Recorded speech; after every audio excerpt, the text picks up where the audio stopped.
Have you got things that just grind your nerves when it comes to houseplants or caring for houseplants or even how houseplants are sold to you? I know I've got my own. Stick around and let's dive into some of my pet peeves when it comes to houseplants.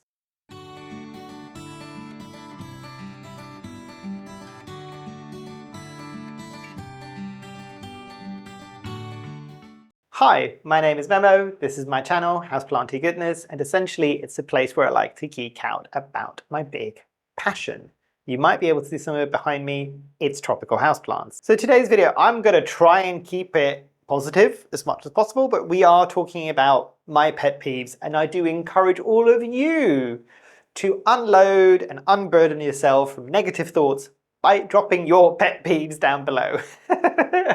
I'm going to try and keep this as positive as I can, but essentially I'm going to talk about some of the negative things for me. And this is just my personal opinion. It might differ from a lot of you, and that's completely fine. We can have differing opinions. So some of the pet peeves that I'm going to be touching on today might be related to plant care or edicts behind plant care, personalization, purchasing of plants, all of these above. We're going to touch on a lot of things today, so strap yourself in and let's dive into it.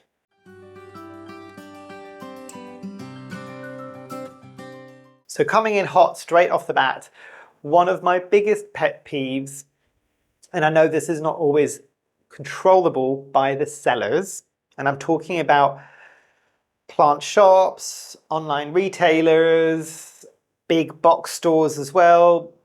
There's different varying degrees of all this, and there is good reason behind it. But getting plants, bringing them home, and they're either entirely bone dry or sapping wet.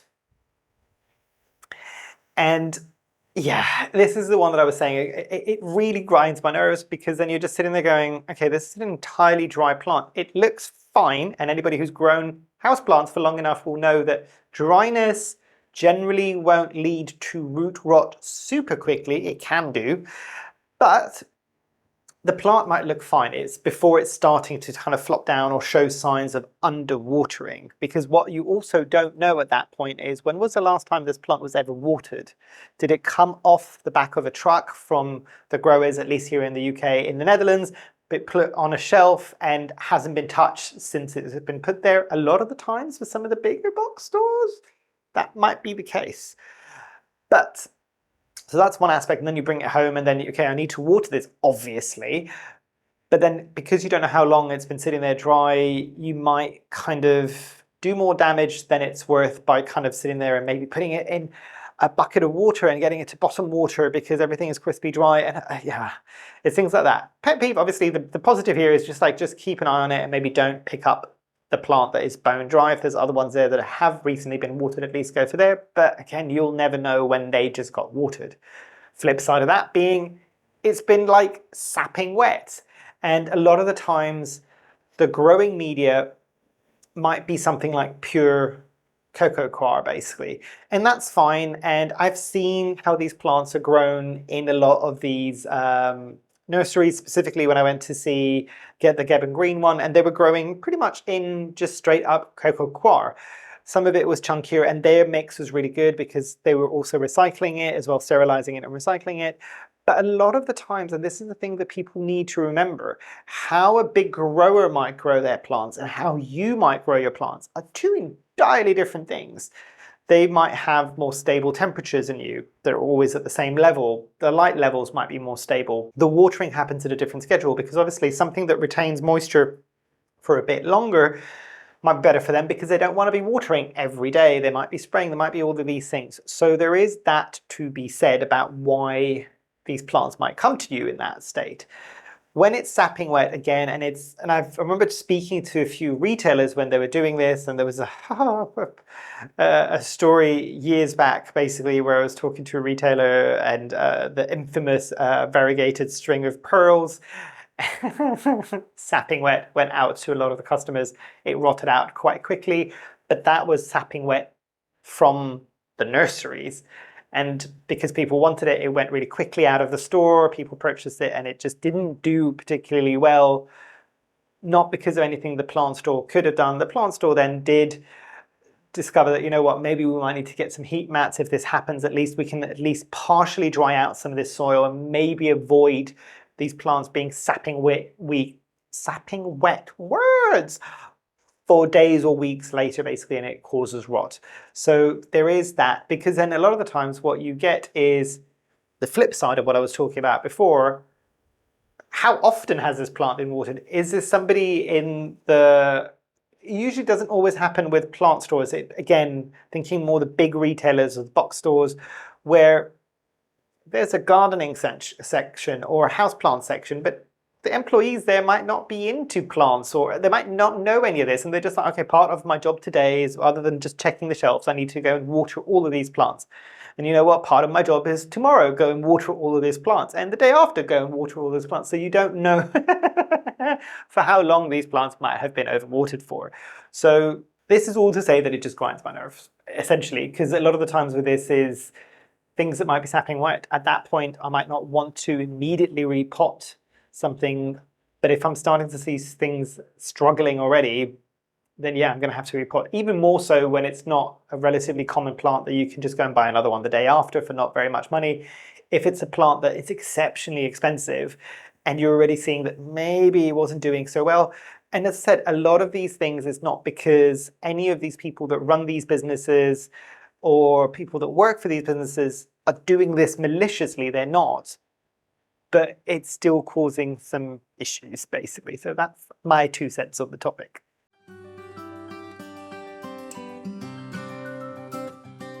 And following on quite quickly with this one, let's talk media, actually. So media for these specific plants, as I said, a lot of the times it's coco coir, and it makes sense because it makes the grower's life easier.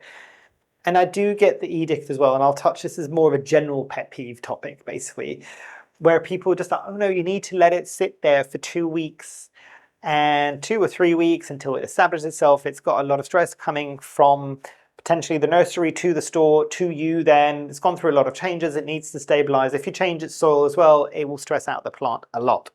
Now, yes, I do agree with this. This is completely true. On the flip side of this, though, if the soil is too dense, if it's sapping wet, coming back to that kind of situation that I was talking about before, then you've got the issue that I can let that plant sit there. It's been stressed. All of those things has happened. It's in sapping wet soil or kind of growing media, and I can physically see it rotting out.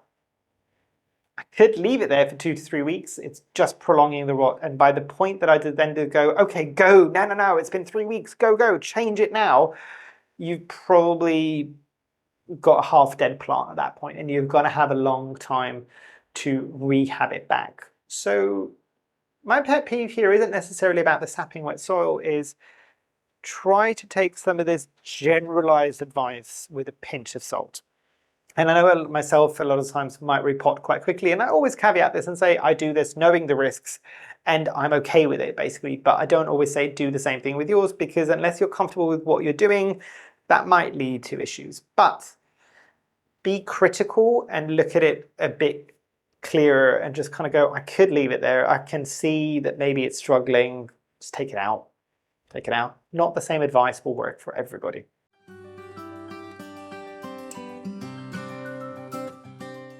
And again, this leads me nicely into the next topic, plant advice and plant care tips. And I know I sat here on my channel a lot of the times talking about my care advice and my care tips. Hopefully I caveated in a lot of my videos saying this is what works for me in my environment with my kind of care that I give my plants. It might not work for you, and I generally try to encourage you all to share your experiences down below, because actually somebody might go, okay, the way that Memo's growing isn't the way that I'm ever going to grow. I can grow this way.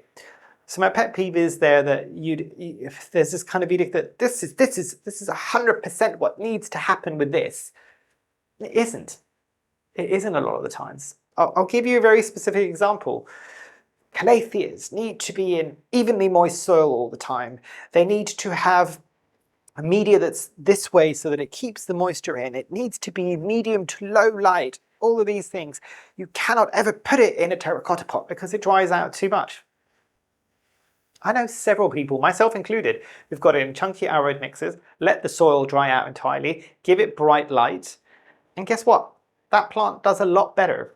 And I didn't listen to any of the care advice. I did my own thing. So yeah, the pet peeve is not all the advice will work for everybody in all conditions. Use your own better judgment. And I know this is hard when you're starting off. And I think Kaylee Ellen mentioned this in one of her videos. The missing element here is you and how you deal with your plants. So that is the bit that's always going to be different. Find what works for you. It might not work for everybody else, but as long as it works for you, it's fine.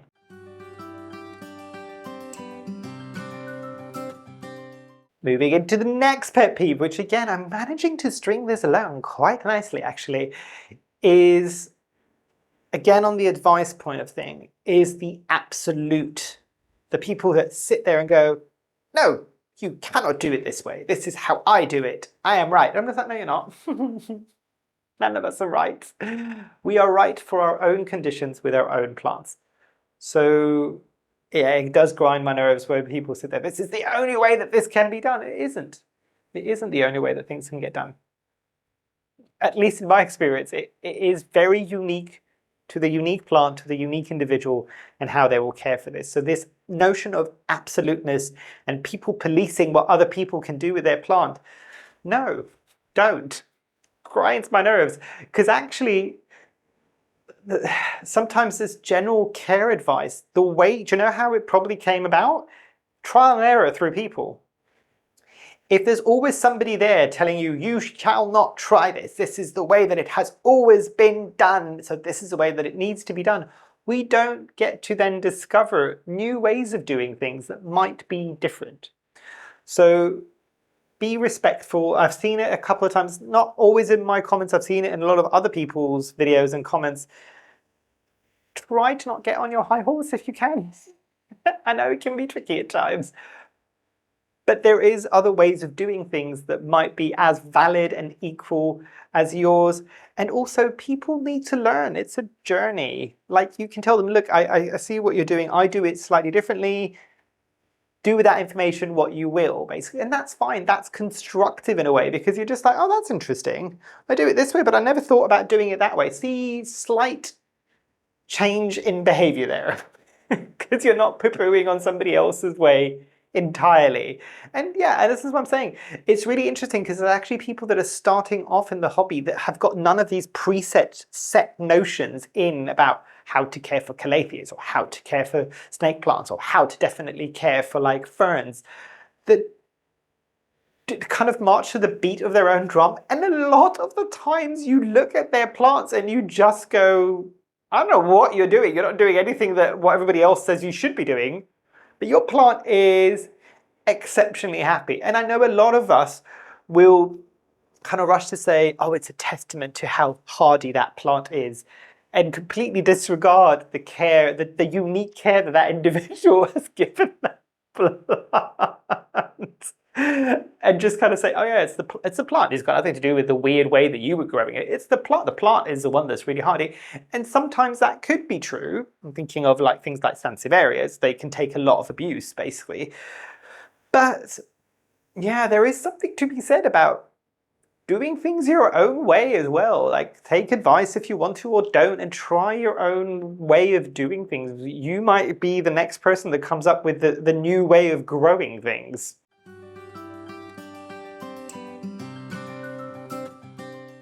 Moving on to the next pet peeve, which is to do with light specifically, and the notion of adequate and inadequate lighting.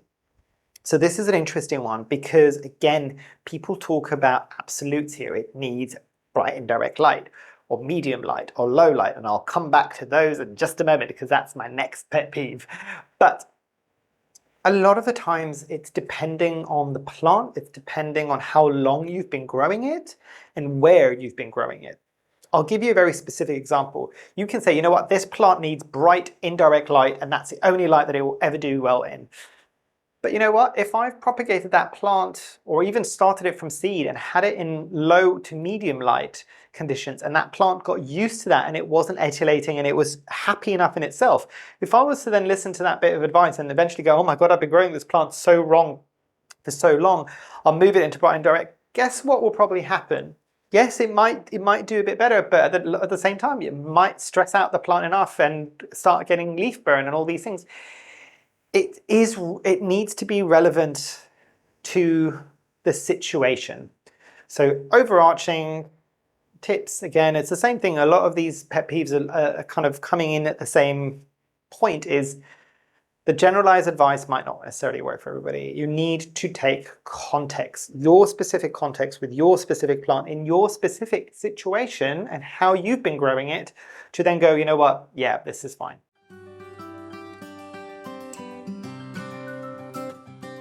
And coming on to the concept of, and the pet peeve, and I don't know whether or not there is a better way of kind of mentioning this, which is the notion of bright and direct light. Specifically, like, most people can generally think, okay, I know what low light is and I know what medium light is. Do you? That's a slightly trickier one there, because what you might, I can't remember who said this or where I read this, but it's very much a place in your house where you think there might be low light because you can see light, you perceive light, we all perceive light in a different way to how plants might perceive light.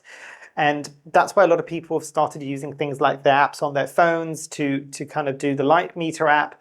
And I know there's better options, more scientific options out there, but I'm using that because that's easily accessible to everybody. A location that you think has got low light, because you can still see light in that location, just not a lot of it, take your light meter and put it there, and 9 times out of 10 you might be getting readings of 0 to 5. That's not low light, that's no light for the plant. So there is that to be said. The concept of bright and direct light, because I mean, it makes sense why people want to kind of classify that, because they need to give some advice as to how you would grow this plant. It's tricky because nobody really knows what that means. And this is why I think I did another video where I was talking about, like, the best way that I can kind of give advice, at least, or my tip, again, choose to take it or not, is if I find something that apparently needs bright indirect light and I know it's working there, I'll take my light meter, see what the light level is there, and then just find that same light level roughly somewhere else, and that is bright indirect light for me. I mean, it's a bit of trial and error, but it has worked for me.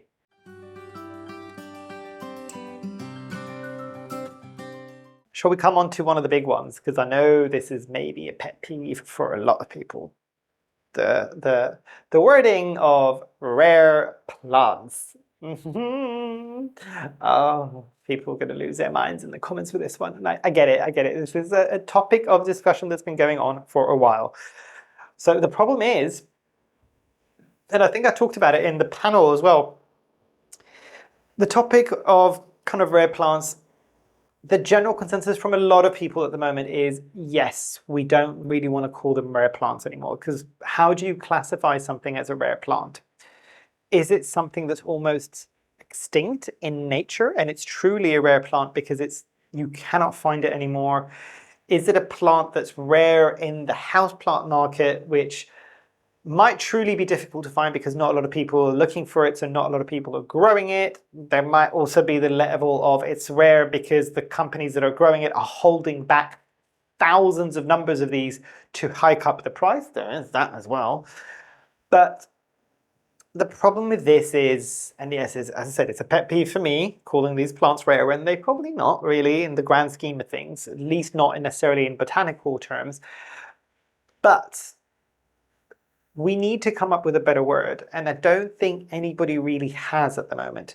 It's also really tricky when, and I'll bring in some of my kind of background with the digital world and the work that I do day in, day out, normally when I do in digital marketing as well. Words are important when you set things up. So myself and a lot of other YouTubers who might not necessarily like the words rare houseplants or rare plants, we might need to use them within our videos or our titles and all of these things. because that's how people find them. Unless we can kind of come up with a new word that everybody agrees is going to be the new word and everybody's going to use that word moving forward, not a lot is going to change. And the problem is, even when you do that, I was talking, I'm trying to think if it was on the previous video that I was just filming around this point, but the notion of Sansevierias and Calatheas who are now Dracaenas and Gopertias, and things change names. So we changed the name rare plants to something else, and we all agree that we're going to use it. Same way that Sansevieria, all the botanists have agreed that it's now a Dracaena, and the Calatheas now, a lot of Calatheas are now Gopertias. They've agreed this, everybody's agreed this, most of us go, yes, we acknowledge that that is the new name. How many of us use a new name? And how many of us just refuse to or forget to and just use the names that we've been using for weeks or years or months and all these things? It's tricky. So I know it's a pet peeve for everybody.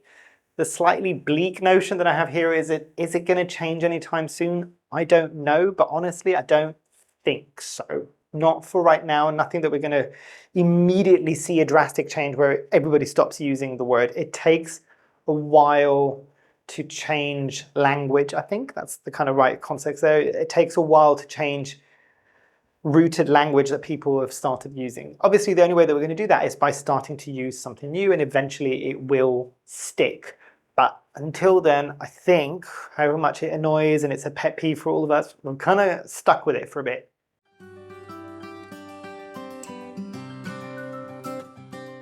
My next big pet peeve is the concept of gatekeeping plants. And this is not to do with sales, but it's that notion of, oh, no, you can't have this plant because you don't have enough experience and you're probably going to kill that plant. I'm just like, yeah, but it's also a free market. If that person has got the money and they want to spend the plant and it might die off, it's how we all learn. Let them do it, basically.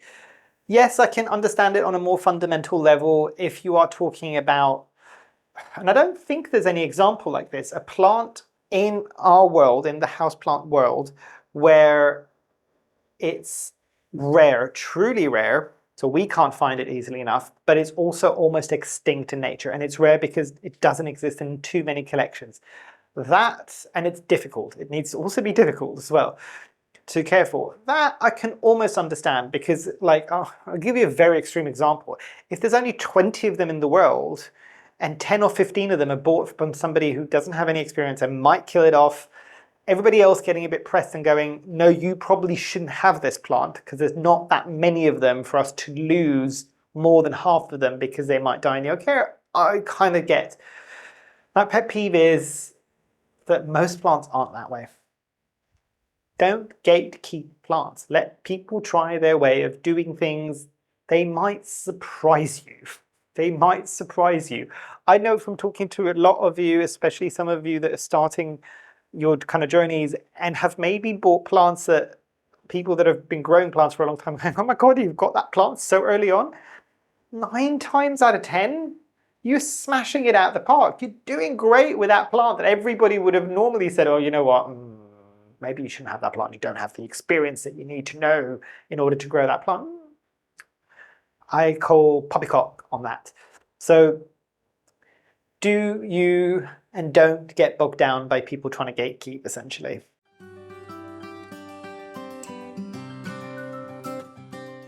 And I'll wrap up with a bit more of a controversial pet peeve, and this is a wider reaching one.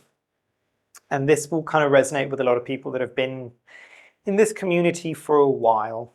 So when it was kind of re-burgeoning and when it was kind of re-coming into the masses, and I remember this during the beginning of my kind of re-entry into the houseplant world 5 or 6 years ago at this point, because the community was so small, and because there probably wasn't an awful lot of information out there yet about plants, the majority of that was still stuck in very old books. People hadn't started writing a lot of websites about things and care and all of these things.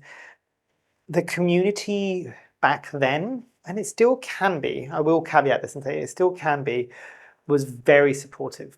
By and large, the community was very caring. And a lot of us found a lot of solace in that. So there wasn't an awful lot of negativity or arguments or drama that happened around this community. And you see where I'm going with this. That has changed over the years. There's a lot more drama. There's a lot more kind of anger or arguments and like people really getting their backs up on things like this. And my kind of thought with this is, can we all just take a tiny bit of a chill pill? It is, people are going to hate me for this, just plants. It's not solving world hunger, basically. So we can disagree and it's fine. Try to come back to that original part of the community, which was a lot more welcoming and positive, and people were learning from each other a lot more. Because I remember the shift that has happened back then was just like, I'm doing it this way, and everybody else was just like, well, I've tried this, and I'm just like, oh, that's really interesting, and I haven't, and that kind of childhood wonder seems to have somehow gone, because there's a lot of people now within the community going, absolutely not, you are talking rubbish. That mentality not only puts people off, people that have left the community entirely because of that toxicity, but it also puts them off from doing anything different or sharing anything different. And nobody should have that kind of power over somebody else, basically. Try to be respectful. Please, I implore you, and I'm pretty sure all of us implore each other, basically. So take a step back, take a chill pill. It is just plants. But yeah, I mean, the last thing I'll say about this is this going to change? I don't know. Communities like this, at least back then when it was first happening, I was kind of looking into more the psychological aspect of this. A lot of the times when communities start off like that and the burgeoning stages and the beginning stages, it tends to be a bit more positive and all these things. And the larger they get, and you might get people joining those communities that are not as into plants as they are, and they just kind of got a passing notion of it. Very rarely do they ever stay positive. This will always creep in, basically. I think part of it is a bit of human nature as well. But yeah, it's still a pet peeve for me, and I think a lot of people as well. It used to be a lot more welcoming. It still is a lot of times, and I'm very heartened to hear a lot of people go, I love this community and I love how supportive it can be. But there is a bit of a dark side to it now on occasion. So hopefully that will change, but only time will tell. But yeah, hopefully you've enjoyed this video and it wasn't like a whole bunch of negativity, generally speaking. But I think I've done one other video like this, and I think most of you tended to like that one as well. And it's, as I said, it gives us all an opportunity to vent down in the comments down below. And if you can vent, I generally find that you have a better day for it. Nobody take offense to anything I've said in this video, please, or anything that anybody's going to say in the comments. This is a safe space, but obviously still be respectful of each other, basically. But yeah, hopefully you've enjoyed. Hopefully I shall see you here soon, and I truly, truly hope that you have a great rest of your day. Thanks. Bye.